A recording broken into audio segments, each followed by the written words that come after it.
Señoras y señores, buenas noches y bienvenidos nuevamente a otra emisión de este humilde programa que hemos dado en llamar Será Injusticia.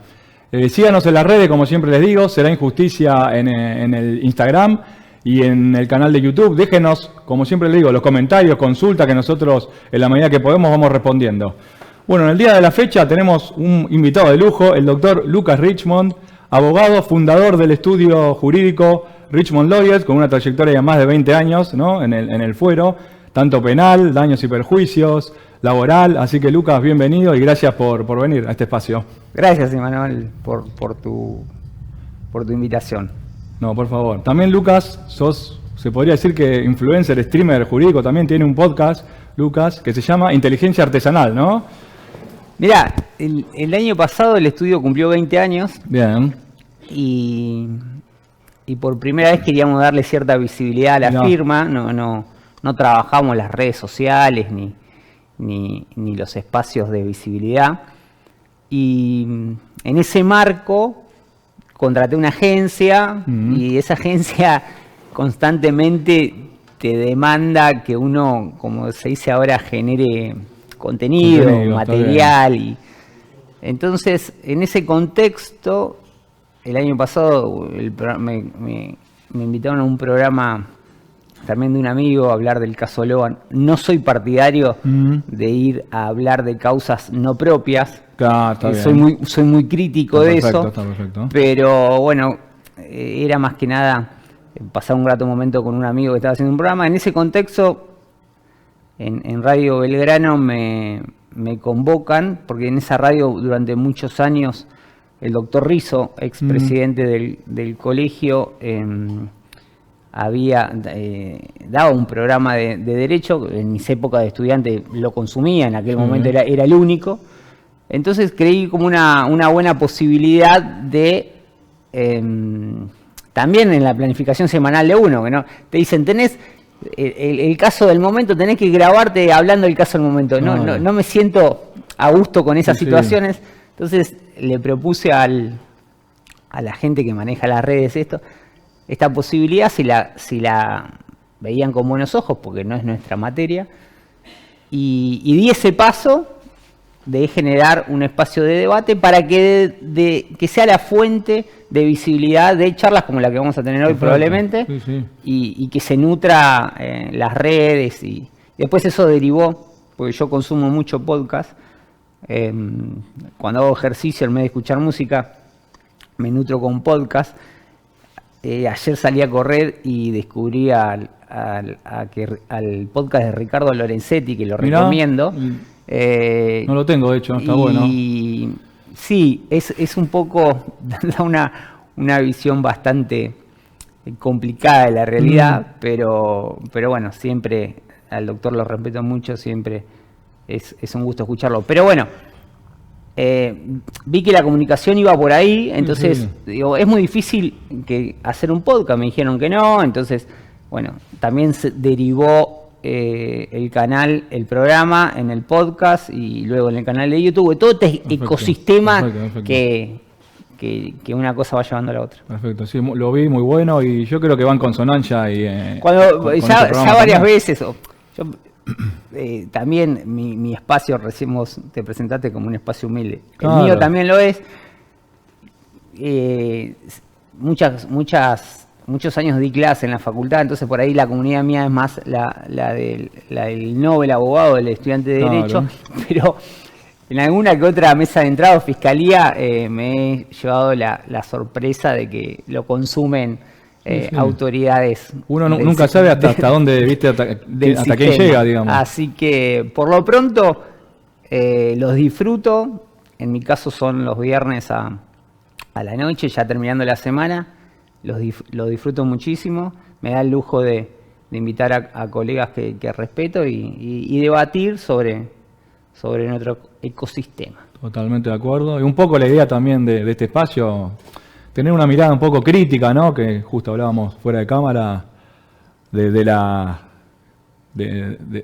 actualidad judicial, ¿no? Y jurídica, que una vez es lo que hablábamos nosotros.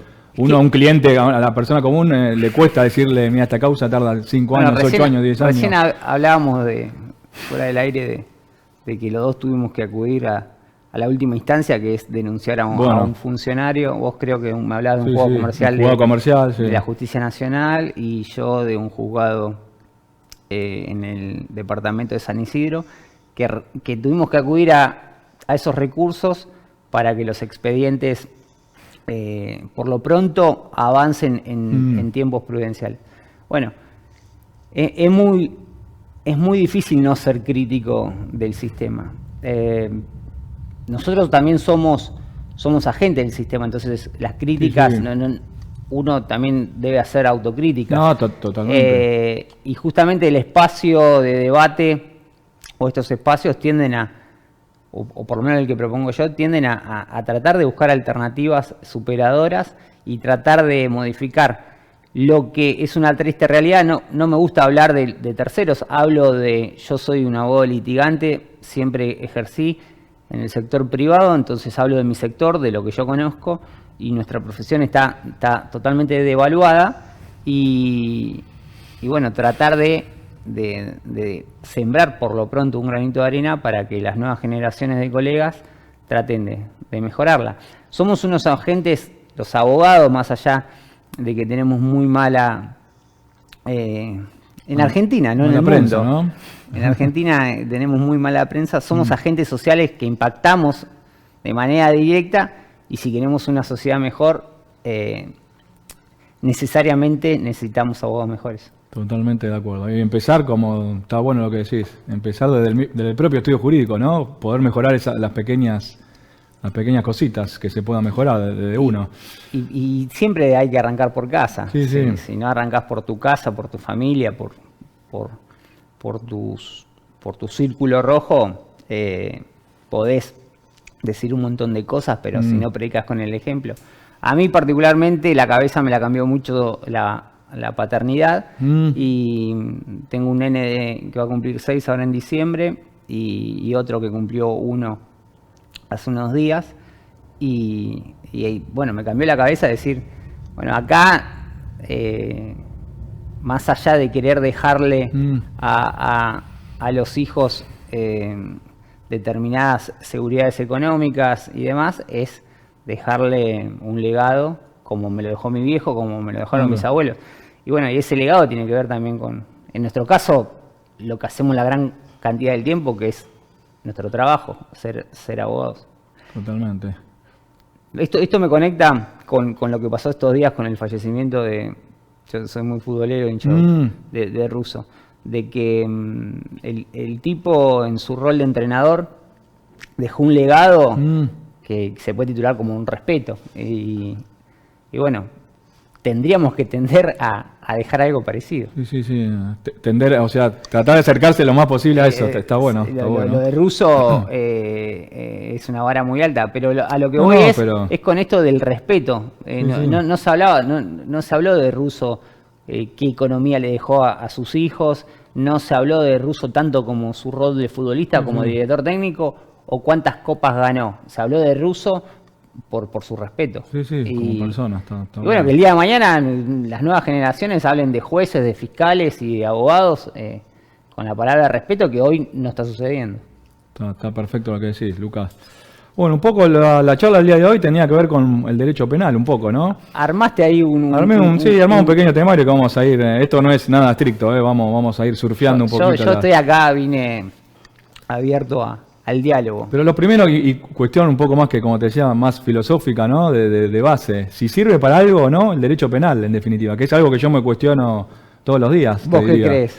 Yo creo que, como ya hablamos un poco antes, creo que sirve nada más para cierto sector de la población y para otra los deja fuera, digamos. No sé si coincidís o querés hacer algunos bemoles. Primero voy a citar a un gran colega contemporáneo, el doctor Gastón Marano, que se refirió al derecho penal como la última instancia ante la barbarie. Claro. Entonces, si no tuviésemos por lo menos el derecho penal, viviríamos en la mismísima barbarie. Después, si sirve o no, bueno, el derecho penal es la rama del derecho público que tiende a resguardar los bienes los bienes jurídicos más preciables, ¿no? La vida, la libertad, la seguridad, el patrimonio. Entonces, por lo pronto en los papeles sirve. No veo en una república una figura superadora, que hay que mejorarla, claro, que hay que actualizarla, que hay que profundizarla, sin dudas. Pero por lo pronto, mi respuesta podría ser un paralelismo con la democracia. El sistema democrático sirve, y yo la respuesta reflejo es sí. Claro. Porque ya sabemos qué sucede sin democracia y qué sucede sin un derecho penal. Tenemos una historia propia nacional que nos ejemplifica qué pasa en ausencia de una democracia, un sistema republicano, el derecho penal vigente.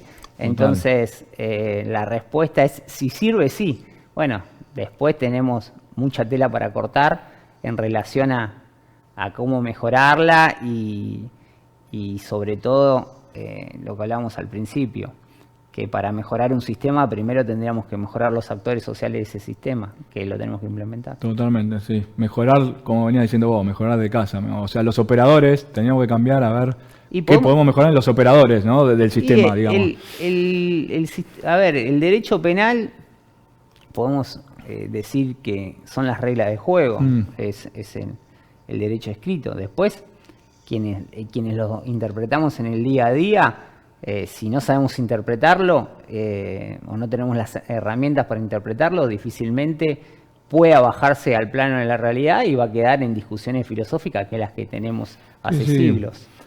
Sí, que a mí me gusta mucho igual la cuestión, ahondar en la parte filosófica, más allá Vamos a la parte filosófica. No, pero podemos otra cosa que... ¿Qué querés que debatamos en la fase? Esto, ligado con esto, el tema que estábamos hablando del endurecimiento de las penas en general, te hablo, agravamiento o endurecimiento de penas, lo mismo. Bueno, está ligado a lo que venimos derecho penal diciendo. Y endurecimiento de las penas, entramos en el boca arriba del derecho penal, en el peronismo radicalismo, en el unitarios y federales, o en la grieta, ¿no? Que tenemos una parte de la biblioteca mal llamada garantista, pero se reconocen como tal, versus los punitivistas. Que fue bastante vapuleada la rama garantista, ¿no? Un poco. Depende por quién. Tiene que ver, yo te puedo hablar de lo personal. Sí. Yo salí de la facultad enamorado del garantismo y de sus bases, y después me di la napia contra la realidad. y hoy, difícilmente enarbolando esas banderas encontremos cambios profundos. Claro.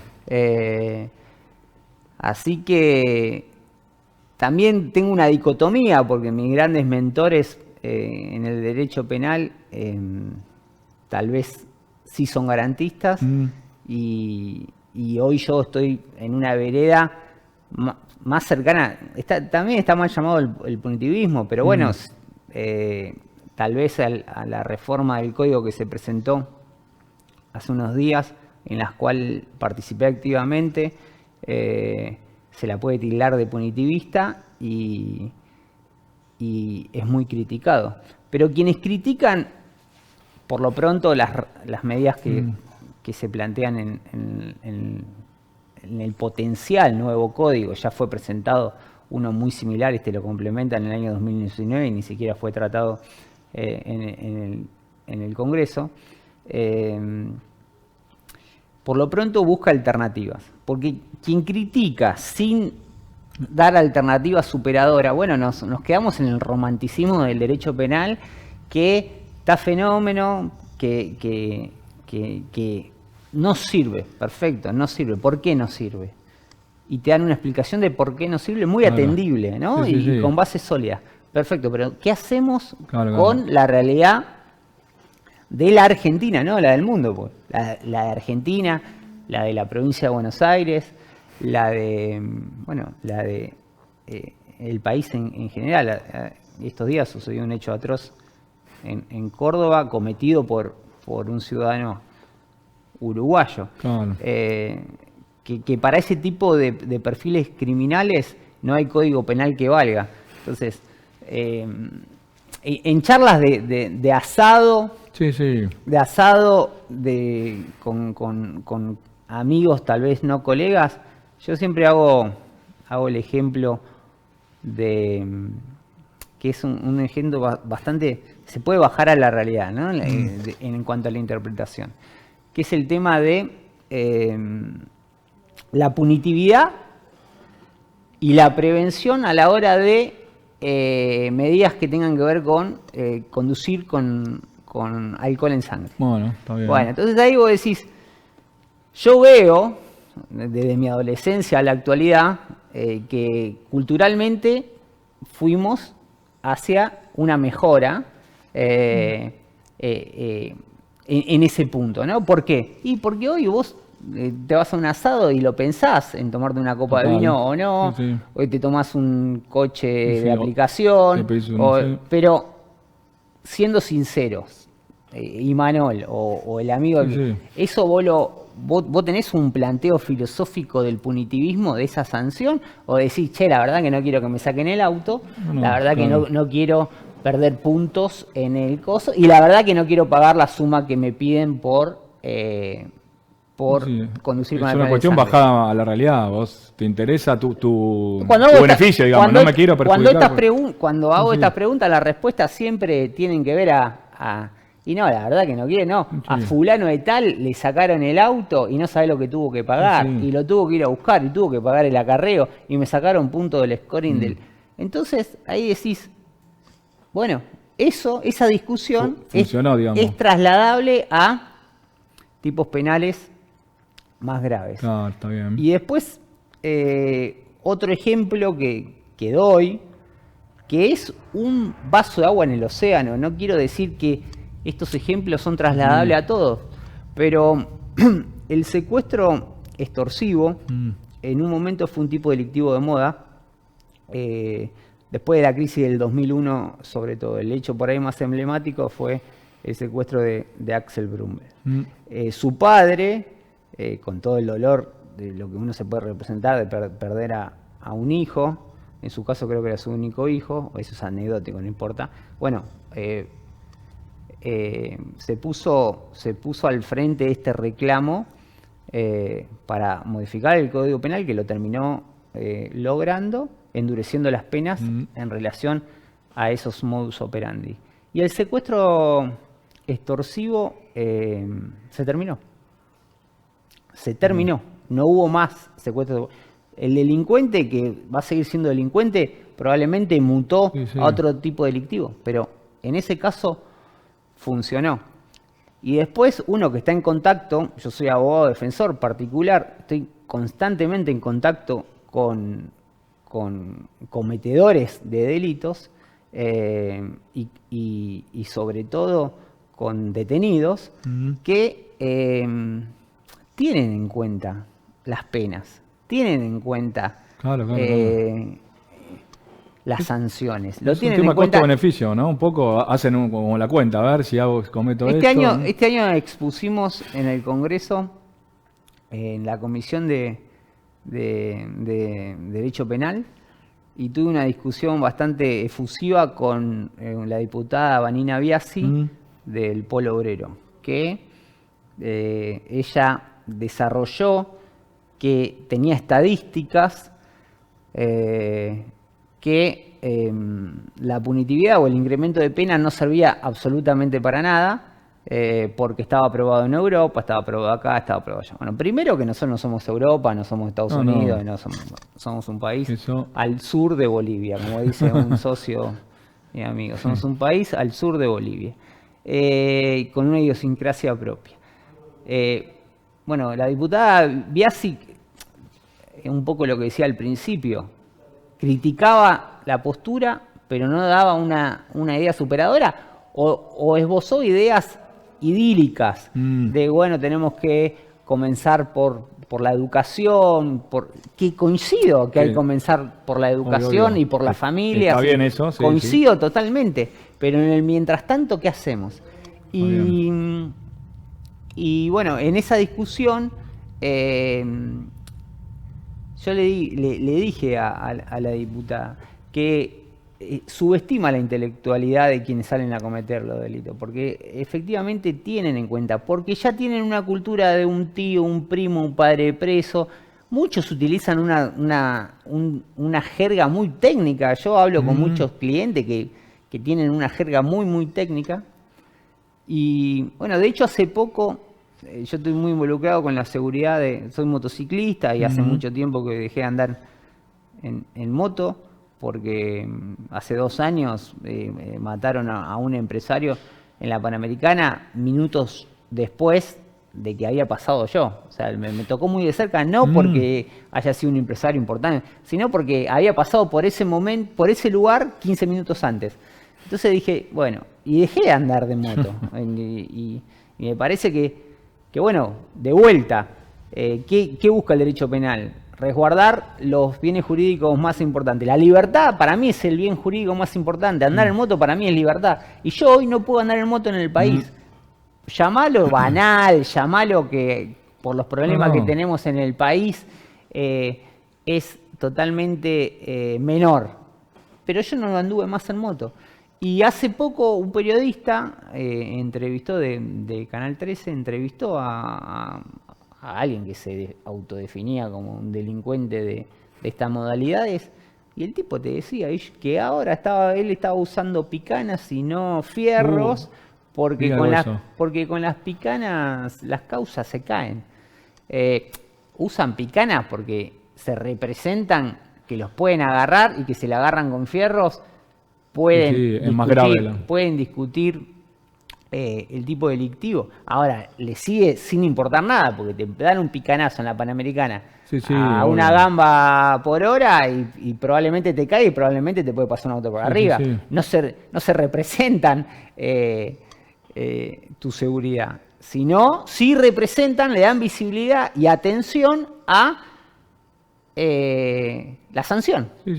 Entonces, bueno. Ellos como que hacen un análisis del costo-beneficio, como te digo yo. Con picana es menos grave la pena, voy con picana en vez de ir con un arma. Bueno, pero entonces estamos hablando de lo mismo. Entonces, la punitividad, claro. ¿sirve o no sirve? Claro, o sea, por lo menos disuade, digamos, por lo menos disuade, Por ¿no? lo pronto, o sea, yo como medida aislada te diría que no. Pero bueno, dame una solución que se pueda bajar a la realidad, no, ¿viste?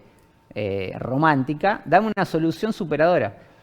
Por lo pronto no la dan. Entonces, bueno, si es lo que tenemos, bueno, implementémoslo.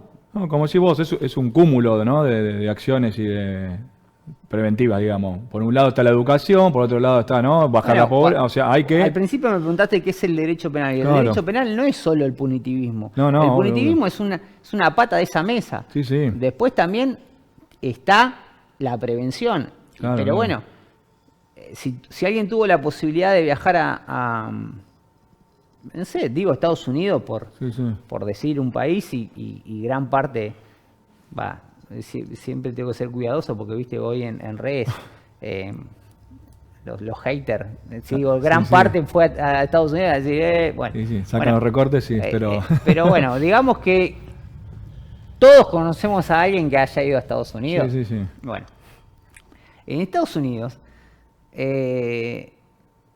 piensan 2 veces hacer algo que acá lo hacen con naturalidad. Claro. Desde no meter un billete falso, meter un billete, porque eso me pasó a mí que lo hice sin intención, un billete que estaba dañado, le pasé un momento pésimo porque el cajero llamó a personal policial, me tuvieron ahí y bueno, y demás cuestiones. Después yo intervine en un proceso, obviamente no estoy matriculado allá, pero sí tuve que contratar a un colega allá para defender a un amigo que había sido detenido con alcohol en sangre y después, acto seguido, quiso hacer lo que acá en Argentina es bastante común, intentar arreglar con el personal policial, y estuvo 29 días con el traje naranja en un penal de Estados Unidos, de Florida. Pero a lo que voy es, si muchos argentinos no hacen en Estados Unidos lo que sí hacen acá, ¿por qué? Porque el sistema funciona. El sistema te lo permite, es más laxo, digamos. O por lo pronto tiene una buena publicidad o una buena propaganda que hace que uno piense 3 o 4 veces antes de querer hacer algo que sí lo hacen acá. Desde doblar en U en una avenida hasta tomar alcohol para manejar, hasta si un billete no está perfectamente en condiciones, querer pagar con un billete. Bueno, tendríamos que tender a eso, porque creo que eso, con un sistema penal ejemplificador, o por lo pronto con una buena propaganda, va a mermar todos los índices, todas las tablas, todas las encuestas y que tienen que ver con esta problemática. Sí, yo veo que hay como una, ¿no? Como decís vos, hay como una laxitud acá, ¿no? Como que, y también es una cuestión cultural, porque no lo que determinada sociedad considera importante, ¿no? Lo establece de otra manera. Bueno, pero esto que vos decís, laxitud, tiene que ver con que en muchos hechos acá delinquir es gratis. Claro. Este personaje que, volviendo a esta entrevista, decía que salía a robar 3 veces por día y estaba en una nota televisiva. Literalmente como un laburo, es un laburo para ellos, digamos. Y después también tienen el artilugio legal de qué hacer si los agarran. Entonces en el robo de motos nunca le cabe el tipo delictivo del hecho. Le encuentran con el automotor robado y presentando un documento de boleto de compraventa, alegan la buena fe y entran y salen por otra puerta. Que ellos mismos ya lo saben. Y a muchos se los enseñó en la jerga se dice compañero, alguien que comete lo mismo, y a ese compañero esa defensa se la ofreció muchas veces un defensor oficial, que depende directamente del Ministerio Público Fiscal. Claro. Entonces la discusión es bastante es algo profunda. Circular, digamos, es un problema sistemático circular. Es bastante más profundo. Pero bueno, sí, como me comentabas que tenés varios emprendimientos, ¿no? Como vos te tomás ese emprendimiento, ellos, su emprendimiento, digamos, ¿es eso porque el sistema se lo permite, digamos? Bueno, permite... sí, después tenés las voces como la de la diputada Biasi, o de muchos representantes del garantismo que dicen que ese ciudadano es consecuencia de un sistema contaminado que lo excluye y es una víctima. Bueno, ya ahí entramos, me parece, ahí sí, si querés filosofamos, entramos en una discusión mucho más profunda, pero que no nos lleva, por lo pronto, a lugares cercanos. Tendríamos que refundar muchas instituciones, que coincido, pero bueno, en el mientras tanto, ¿qué hacemos? Claro, sí. O sea, lo que decís vos, la cuestión inmediata que hay que resolver, es decir, el delito de hoy, después vemos cómo tratamos de resolverlo, ¿no? Primero, los cimientos, digamos. Sí, por lo pronto que dejen de delinquir, que delinquir no sea gratis. Y bueno, después sí, hay que generar fuentes de trabajo, hay que Sí, bajar la pobreza, generar trabajo, Estamos ¿no? todos de acuerdo. Inversión, Estamos todo todos de lo que... acuerdo en lo que hay que hacer. Y todos sabemos lo que hay que hacer. Y en épocas electorales, Sí, sí, todos te tienen las prometen, soluciones mágicas de qué y es lo todos que hay te que van a hacer. prometer. Después, ¿qué sucede? Bueno, Sí. es otra cuestión. Comentame, Lucas, hablando, bueno, justo de endurecimiento de penas, vos interveniste en varios proyectos de reforma del código. Entre ellos, falsa denuncia, delito con automotores y con motovehículos también. Yo encontré cómo saciar mi participación en el sistema sin... porque uno coquetea con la política y necesitas a la política como herramienta maquiavélica, en mi caso, un medio para un fin. Sí, sí. Pero siempre fui reacio, más allá que me encanta, de la política como la conocemos, que es ejerciendo un cargo público. Entonces, busqué las opciones de vincularme a determinados representantes del Congreso, Sí. porque de ahí salen las leyes, con propuestas y alternativas de no te puedes, creo yo, o en mi caso personal, no te puedes subir a todos los barcos por cuestiones de tiempo, Sí, porque sí, todo esto no tiene ningún tipo de retribución económica, entonces, y te lleva mucho tiempo. Pero dos casos puntuales que sí me tocaron muy de cerca, uno es el que hablé en relación a los tipos delictivos vinculados al robo de motos y todo lo que ello implica, y ahí participé a raíz de este hecho puntual. Esto fue en el gobierno de Alberto Fernández, nos recibió el ministro de Seguridad que en el momento que era Aníbal Fernández, y bueno, y aparte empecé a entender cómo funcionaba. Te decían, bueno, ¿y vos qué decís que hay que hacerte? El ministro de Seguridad, no, Claro, una tercera línea. Dice, bueno, dale, preparame una propuesta y a ver, Menganito, vení, el pibe te va a dar una propuesta. Pero bueno, yo tomé ese guante y me puse a trabajar con legislación comparada y escribí una propuesta. Después ese gobierno se fue y tuve la misma reunión con la ministra Bullrich. Después participé del equipo técnico del actual ministro de Justicia, también en la redacción, en llevando propuestas por ese lado. Y después encontré en la diputada Lozada alguien criteriosa en relación a las cuestiones vinculadas a las falsas denuncias. Ahí está. También me involucré, también por una cuestión personal, que fui víctima de una falsa denuncia, tal vez el proceso penal más difícil que me tocó encarar, que decidí... ¿Te defendiste en causa propia ahí? Representarme en causa propia, a diferencia de lo que se me aconsejó por todos lados. Y ahí encontré un submundo, una problemática que dije, bueno, nada, acá hay que involucrarse. Porque en mi caso, porque soy colega, porque soy abogado penalista y me pude representar. Y logré, porque la cantidad de estas causas, por lo general, cuando no se logra probar lo denunciado, terminan en un archivo. Claro. Y bueno, y hay que explicar que un archivo no es lo mismo que un sobreseimiento.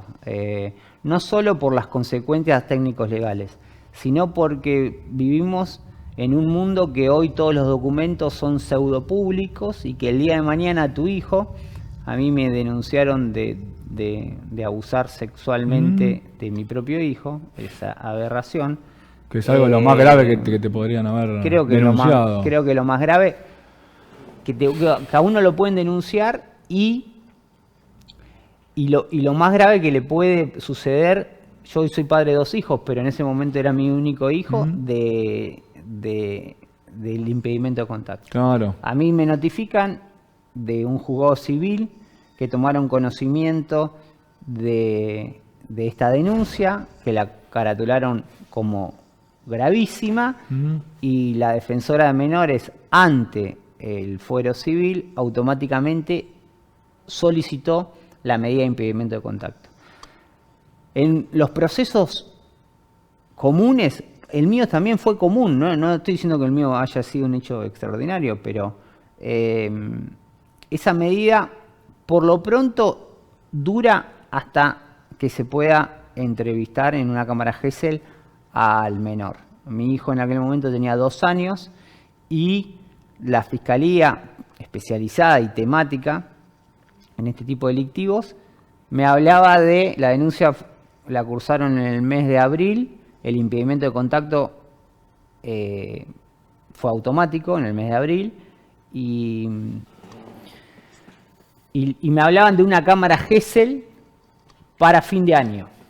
Bueno. El impedimento de contacto iba a durar hasta fin de año, no iba a poder ver a mi hijo hasta fin de año y durante todos esos meses uno después está expuesto a, bueno, qué ideas se le pueden meter en la cabeza a un nene, en mi caso de 2 años, para después afrontar una cámara Gesell.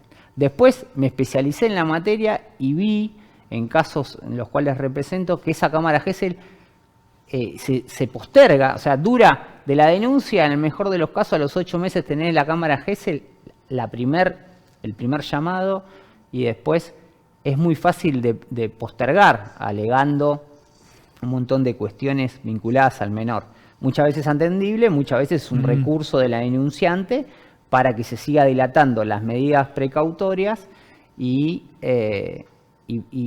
bueno, y después cuando se terminan celebrando, tal vez al año y medio, 2, 3, bueno, el menor, la menor, muy probablemente tenga un discurso muy, muy confuso, producto de que una idea que se fue desarrollándose. En mi caso, logré que la cámara Gesell se haga a la semana de la denuncia y ahí me defendió mi hijo de 2 años, porque en su relato fue tan consistente que me condujo a, en primera instancia, y esto quiero aclararlo, el archivo de la causa. Y si uno no insta el sobreseimiento alegando por qué quiere ser sobreseído, las fiscalías de oficio no lo hacen. Con el riesgo que en cualquier otro momento del proceso la denunciante o el denunciante alegue un hecho nuevo y esa misma denuncia se desarchive y continúe. Claro. Entonces, digo, bueno, acá, ¿qué sucede con las falsas denuncias? Que es gratis cometerlas. Ahí está el tema. Entonces, yo conocí muchos peritos, tal vez me quedé con Pablo Sabores de Lima como un vanguardista, que él es muy claro en una clasificación que hace de denuncias, no las titula falsas denuncias. Es atendible que una madre o un padre, ante el relato de un menor o algo que haya visto o una duda que tenga sobre una situación, denuncie un hecho y ponga en manos de la justicia el análisis y la repercusión de ese hecho. Eso sería el escenario tal vez más favorable o el escenario 1. Pero Pablo dice que tenés denuncias de esa índole y después tenés denuncias que desde el minuto 1 fueron planificadas como falsas. Que no hay dudas que el hecho está totalmente falseado. Sí, hay un dolo. No existió absolutamente nada y por la busca maquiavélica de algún otro medio, algún otro fin, perdón, se denuncia algo inexistente. Bueno, eso tiene que ser penado. Sí, sí. Tiene que ser penado de una pena ejemplar. Que alguien que hoy quiera utilizar ese recurso para destruir a una familia, a una madre, a un padre, a los abuelos, a todo el entorno social, porque hemos tenido casos en los cuales vemos que no solo la víctima de una falsa denuncia es el denunciado, sino todo su entorno social. Total. Bueno, que eso tenga una sanción. Y de vuelta volvemos al punitivismo. ¿Es la única solución? No es la única solución. Pero por lo pronto, quien se va a representar a hacerlo, lo piense varias veces. Que además es gravísimo porque la víctima no solo es el denunciado, sino es el hijo, es como si vos el entorno, el hijo, el sistema de justicia también, porque utilizan todo el mecanismo judicial. Se destruyen, se destruyen familias, se destruyen se destruye la familia, los hijos, el entorno social, se pierden trabajos. El 9 de septiembre se conmemora, o tal vez la palabra conmemoración no es la adecuada, pero se le da visibilidad al Día Internacional de la Falsa Denuncia. ¿Por qué? Bueno, a raíz de un docente londinense que estuvo alrededor de 700 días preso y fue absuelto, pero años después falleció de cáncer. Yo hice hoy las redes, viste, por eso digo, hay que ser muy cuidadoso. Yo hice este 9 de septiembre, conté un poco de qué se trataba, por qué se conmemoraba el 9 de septiembre, explicando un poco esta efeméride, y fui muy criticado por colegas, porque después hoy es muy fácil decir, bueno, a ver, Juan Pérez te escribe un choclo. Hoy ya tengo la piel un poco más curtida en relación a esto y ya no me meto o me subo a las discusiones que tengo ganas. Pero bueno, Juan Pérez te escribe un choco y te dice, pero estás diciendo una estupidez, aparte pues yo conectaba que el hecho, bueno, esta víctima de esta falsa denuncia falleció a los años de cáncer, ¿no? Entonces, no está científicamente comprobado cuáles los orígenes de los cánceres, pero probablemente un disgusto o un estrés desencadene. Y traté de explicarlo así. Hay un hater, pero que era colega y docente de la Universidad de La Matanza, me dice, pero vos sos ¿cómo vas a decir que murió por una falsa denuncia si se murió de cáncer? Bueno, no estaba diciendo eso. Estaba diciendo de que te arruina la vida y que en este caso muy probablemente se le haya generado tal disgusto que haya desencadenado la enfermedad. Hablando en términos hipotéticos, no lo puedo asegurar que no lo dabas en términos categóricos tampoco, era alguna... Pero sí veo constantemente esta problemática. Hay un montón de fundaciones, asociaciones que se ocupan, tal vez empatizo mucho con infancias compartidas, que son los que trabajan de manera muy seria, y bueno, es una problemática que no tiene fin. No me cabe duda que además, como venimos diciendo, este tipo particular de delito es gravísimo, o sea, ¿de qué constaba el proyecto de reforma? ¿Qué constaba? ¿De agravamiento de las penas por estos delitos? De penas. Hoy tiene una sanción de una multa y hasta 6 meses obviamente de prisión en suspenso, y la lleva a 1 y 3. Claro. Que tampoco es la solución, ¿no? No, obvio. Pero, porque ¿qué pasa? Después tenemos hechos o femicidios o abusos reales que se camuflan no quiero hablar en términos estadísticos, pero un hecho real, hipotéticamente, y quiero ser cuidadoso con esto, se camuflan en 20 falsas denuncias y contaminan el sistema de todo eso. Entonces después también es entendible por qué el fiscal deja firmes las medidas cautelares, porque cada tanto tenemos un femicidio, tenemos un abuso comprobado, y el fiscal que le dio el botón antipánico que no funcionaba a esta madre del menor de 5 o 6 años que fue asesinada junto con su madre. Bueno, y ese fiscal probablemente tendrá que dar alguna explicación. Entonces a ese fiscal el día de mañana le llega una falsa denuncia y ante la duda, ¿qué va a hacer? Claro. Es una problemática que por lo pronto hay que darla. Y la ley Micaela, que es la ley que dio un paso, no tengo claro si adelante o hacia atrás en todo este tema, creo que más hacia atrás que para adelante, pero por lo pronto habría que reverla. Y después, la otra discusión, bueno, son los plazos de la justicia. ¿Por qué esto que decía al principio? Tardamos 8 meses en una cámara Gesell, y si esa cámara Gesell se suspende, porque la próxima es a otros 8 meses. Pero bueno. Lo mismo pasa en todo el sistema penal, con las prisiones preventivas, ¿no? Con esto que decís vos, medidas cautelares, que son medidas inaudita aparte, urgentes, que se supone que están preparadas para un proceso que sea relativamente rápido, no pueden ser medidas cautelares eternas, lo que vos decís, es medio irrisorio. Sí, con las preventivas sucede lo y mismo. Bueno, con las preventivas ni hablar.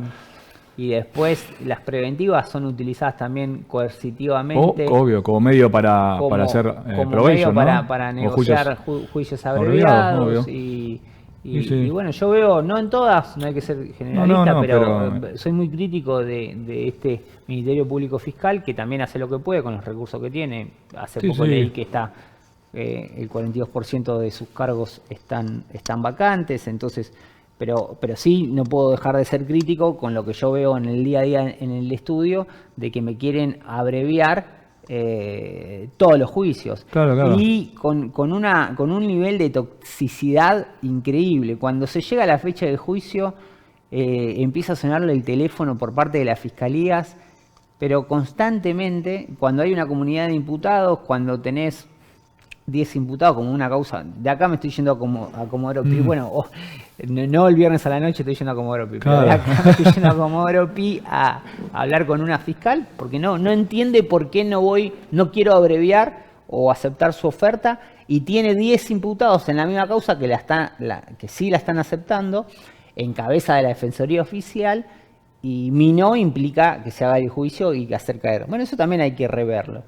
Y hace 2 semanas también tuvimos un juicio oral que hasta la semana anterior la fiscal Gil Carbó me ofrecía 3 años de prisión en suspenso, como que me estaba haciéndote un favor. Sí, no a mí, sino al imputado, porque 3 años en suspenso para lo que hacemos en el derecho penal, bueno, la palabra lo dice, no es cárcel, pero nos quieren vender que porque no es cárcel es gratis, y no es gratis. Te queda el antecedente. Y la rechazamos y fuimos a 2 jornadas en las cuales fue tan burda la acusación que no se animó a acusar. Fue tan burdo que era falso lo que se estaba denunciando, que al momento de alegar, la fiscal no acusó. ¿Directamente? ¿Desistió directamente? Desistió. Mirá. Entonces, logramos la absolución de esa forma. Pero acá no estoy haciendo autorreferencia a mi trabajo. Lo que estoy diciendo es que una misma fiscal que hacía 2 semanas me estaba queriendo convencer de que lo que me estaba ofreciendo era lo adecuado, porque si no, porque después te dicen eso, porque mirá que si vamos a juicio yo te voy a pedir tanto, 2 semanas después se encontró en una situación de que no pudo ni acusar en su alegato de clausura. Es que ahí para mí no pueden regir las mismas reglas que en el proceso civil o comercial, porque no puede ser una negociación. Acá estás hablando de la libertad. Vamos a ver qué sucede cuando nosotros en Nación y en el sistema federal tengamos de una vez por todas el sistema, el nuevo sistema que lo comprende la reforma del Código del Sistema Acusatorio. Hoy, como están dadas las cosas, la única posibilidad de ejercer una defensa cierta es el debate oral. Total. Y hoy estamos teniendo debates orales. El 27 y 29 de octubre tengo 2 debates orales, o sea, 2 fechas del mismo debate oral con hechos del 2020. 5 años. Claro. Bueno, es un disparate. Además, otra cosa que pasa también, que en instrucción y en la etapa intermedia también te rebotan todos los escritos, te rechazan pruebas, ¿no? Es como que no podés, digamos, se supone que está como implementado, si la Fiscalía encontró 2 o 3 elementos, eso es lo que ya copia y pega, ¿viste? Te llama indagatoria, te procesa, te requiere elevación a juicio, y en las mismas fiscalías vos ves que sacan y pegan y copian y pegan. Bueno, y ahora con el tema de la inteligencia artificial ni siquiera copian ni pegan. Pero está como sistematizado, entonces, y después que se eleva, nos encontramos, después que se eleva tenés que lograr que se ponga fecha de juicio. Yo, siendo defensor y con mi defendido en libertad, presenté en este juicio que tenemos el 27 y el 29, 5 escritos solicitando fecha de juicio. Claro, es una... en los papeles parece ilógico. Che, está en libertad, ¿por qué querés que se haga el juicio y porque quiero que esto se termine. Obvio. Porque sabés que es inocente, es obvio. Entonces, bueno, nada, en fin. Pero yo esto lo hablo con varios colegas, no sé si puedo dar una respuesta, pero no entiendo a la fiscalía si es por tema de estadísticas, ¿por qué sostiene? Hay veces que sostienen acusaciones realmente irrisorias, no entiendo. Ellos, o si baja la orden de arriba, no entiendo cuál es el... Sí, después sí, para mí, no quiero ponerme en tus palabras. Sí. Lucas Richmond o esto es personal, No, para mí sí, trabajan para las estadísticas. Para sumar estadísticas. Y trabajan independientemente de las personas. No siempre, porque en este caso... No generalicemos, obvio. Digo... Bueno, en cuanto a la mayoría, el sistema federal y la justicia nacional te diría que 90% trabajan y trabajan mal.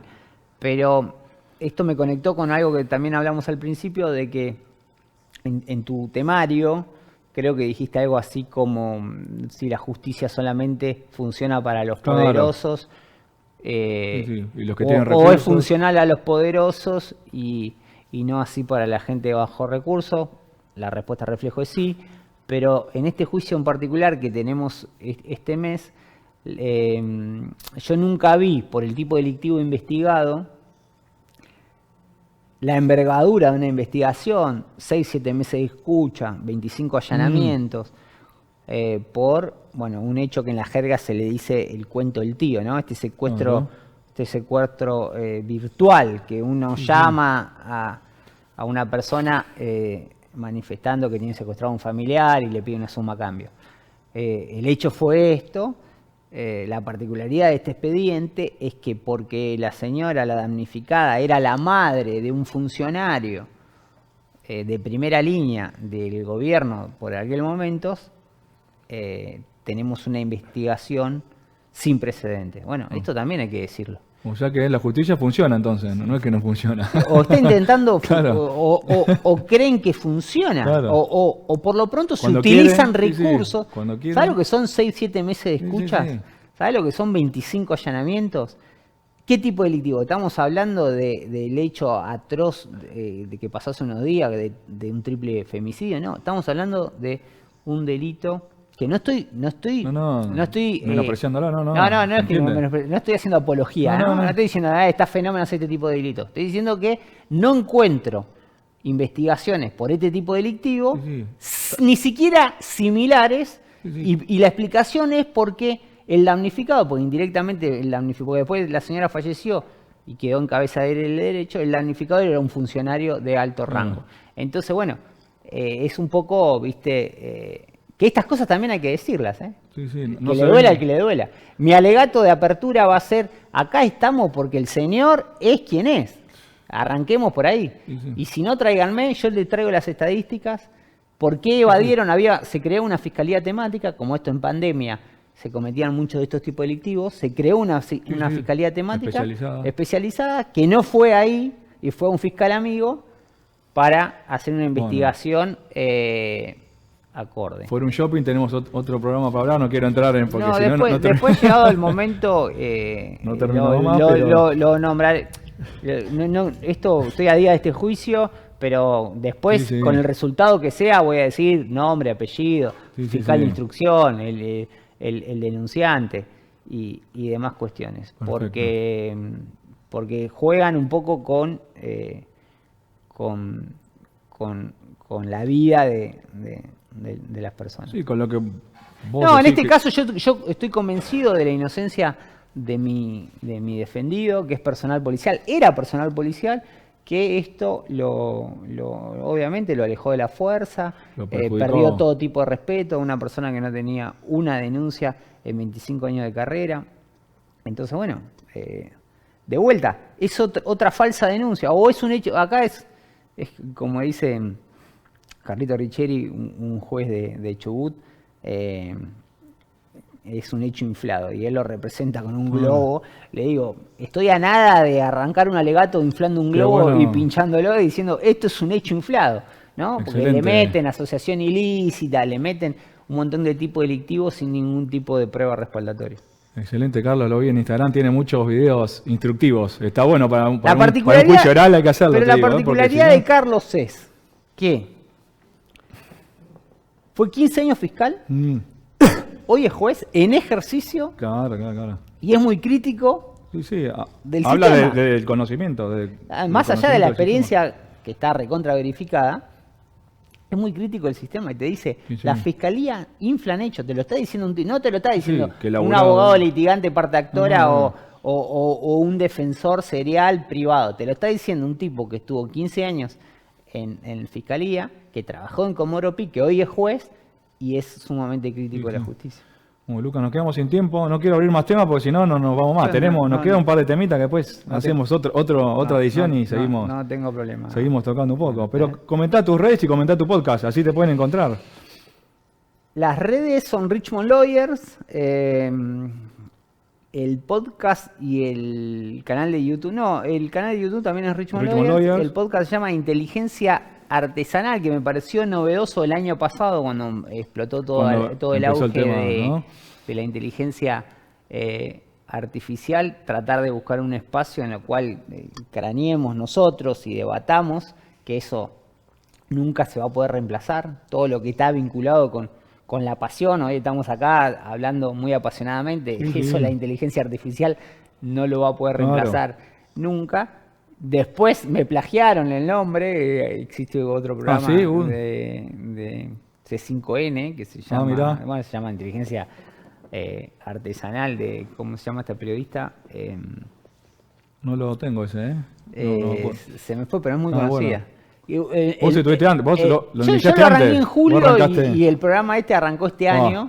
Bueno, ya estamos en esa batalla. Ya te quemaron en esa batalla legal divertida. Nancy Pasos. Mirá. Pero además el isotipo, los colores, todo muy, muy similar. Y además, si de alguien estoy alejado ideológicamente, es de ella. Entonces, porque si te digo que el nombre me lo está utilizando alguien por el cual empatizo o estoy de acuerdo ideológicamente, diría... Es un honor. Sentiste halagado porque si te copian quiere decir que... No es el caso. Quiere decir que la idea era buena, digamos. No me está copiando alguien al cual se merece mi respeto. Pero bueno, así que ahí está. Más allá de eso, en la cuestión técnica, marcas y eso, ya iniciamos la discusión. Perfecto. Así que nada, eso. Pero bueno, te agradezco a vos, Imanol, y creo que es por acá. Cuando digo es por acá, que se necesitan este tipo de espacios en los cuales seamos críticos de las cosas malas y que propongamos, por lo pronto, cosas diferentes, que serán buenas o peor, el tiempo lo dirá, pero por lo pronto discutirlas y bueno, somos contemporáneos, tenemos más o menos 40 años, la generación nuestra, que es una generación, entiendo, intermedia, no grande, ni tampoco recién arrancamos. Bueno, decir, esto no nos gusta. Bueno, si no nos gusta, por lo menos involucrémonos de alguna u otra manera en intentar cambiarlo, para que los que vengan logren un cambio real. Esa es la idea de este espacio, Lucas, ya sabés, por eso también te invité, porque veo que estás en sintonía con esto que proponemos, y bueno, por eso la idea es llevarle a la gente común que no sabe derecho, presentarle estos temas, y lo mismo a los colegas también, presentarle estos temas y tratar de hacerlos reflexionar un poco, ¿no? Sobre esta diferente... Te felicito por la iniciativa. Muchísimas gracias, Lucas. Así que bueno, gracias por venir. Gente, muy buenas noches, gracias por seguirnos. Síganos en las redes, déjenos comentarios. Gracias a los estudios de Canal 22 por el espacio y hasta el próximo programa. Buenas noches.